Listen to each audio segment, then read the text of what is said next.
Assalamualaikum warahmatullahi taala wabarakatuh. Apa khabar semua? InsyaAllah kita jumpa lagi di page Nadi Duit, page One Alwi The Teller Wizard, di page Salalah 10 Potensi Bakat Diri dan juga di page Pakih Solution and Training Center Berhad. InsyaAllah kita sambung lagi apa yang kita bicarakan sebelum ini berkaitan dengan strategi pemasaran rahsia menarik pelanggan. Hari ini kita berbicara tentang intro dulu dalam berkaitan dengan konsep asas-asas pemasaran dan juga analisis pemasaran. Selepas ini kita akan masuk pada berkaitan dengan analisis pemasaran dan dia ada banyak elemen-elemen yang berkaitan dengannya yang mungkin kita kena pelajari dengan lebih detail lagi setelah kita pelajari secara kata bersiri sebelum ini berkaitan dengan pemasaran rahsia menarik pelanggan.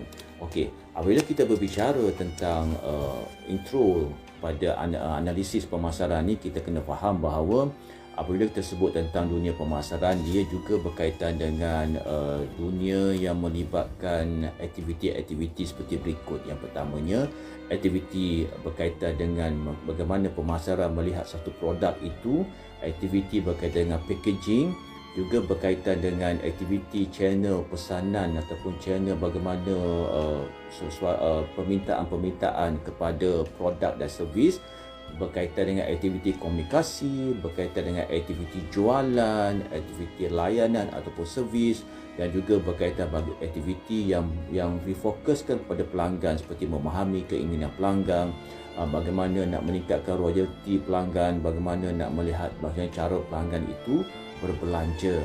Itu berkaitan dengan satu fokus kepada aktiviti pemasaran apabila kita berada dalam dunia pemasaran yang luar biasa ataupun dunia pemasaran yang boleh menarik pelanggan.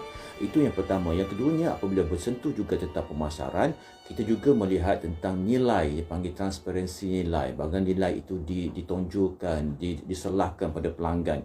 So, peranan antara peranan pemasaran adalah bagaimana kita transformasikan, kita mengubah, kita meningkatkan daya keinginan pelanggan kita daripada mereka mahu kepada tindakan membeli sebab nilai yang ada pada produk dan juga servis itu. Itu berkaitan dengan yang kedua, dia fokuskan pada nilai. Yang ketiganya juga, pemasaran ni kalau kita perasan betul-betul, dia akan fokus pada aktiviti berkaitan dengan jenama.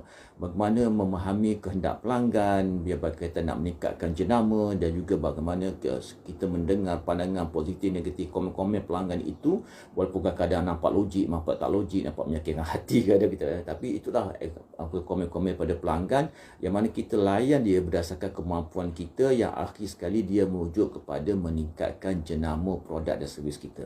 Dan seterusnya juga dia berkaitan dengan trend pelanggan. Kita mengkaji betul-betul tentang pelanggan, gaya mereka membeli, channel-channel yang mereka suka guna, cara mereka menyebarkan tentang kelebihan-kelebihan produk kita, word of mouth itu kan, mulut ke mulut itu, dan juga berkaitan dengan bagaimana kita mahu menjadikan pelanggan itu setia, dan juga terus menjadi revi fan, maknanya pelanggan yang memang akan terus membeli dengan kita, menyokong perjuangan bisnes kita. Dan seterusnya juga kalau dalam pemasaran dia, kalau kita perasan dia juga akan berkaitan dengan produk, bagaimana dia nak inovasikan produk-produk itu supaya dia lebih unik dan juga ada satu kualiti yang dikatakan brand besar pada produk itulah, yang mana pelanggan akan terus mencari dan pelanggan akan tahu produk kita ada evolusi perubahan-perubahan yang lebih baik. Dan juga dalam konsep pemasaran ni, kalau kita perasan dia juga berkaitan dengan customer service ataupun customer relationship management, marketing, CRM ni, customer relationship marketing. Ia berkaitan dengan kekuatan-kekuatan media, bagaimana nak mengikat customer dengan kekuatan-kekuatan yang ada media, dan juga dia akan berbincang juga dengan cabaran-cabaran semasa pada media-media yang terkini lah. Dan juga dia meningkatkan kepada perubahan-perubahan yang berlaku dalam dunia bisnes, berkaitan dengan kompetitifnya, berkaitan dengan kemampuan kita membuat analisisnya, juga berkaitan dengan nilai yang kita mahu letakkan yang lebih unggul daripada pesaing-pesaing kita di luar sana. Walaupun ada dunia bisnes ni, kadang-kadang pesaing kita itu adalah satu benda yang bagus, dilihat bukan lagi pesaing tapi dilihat sebagai rakan sinergi yang boleh merangsangkan jualan produk-produk kita dalam dunia pemasaran.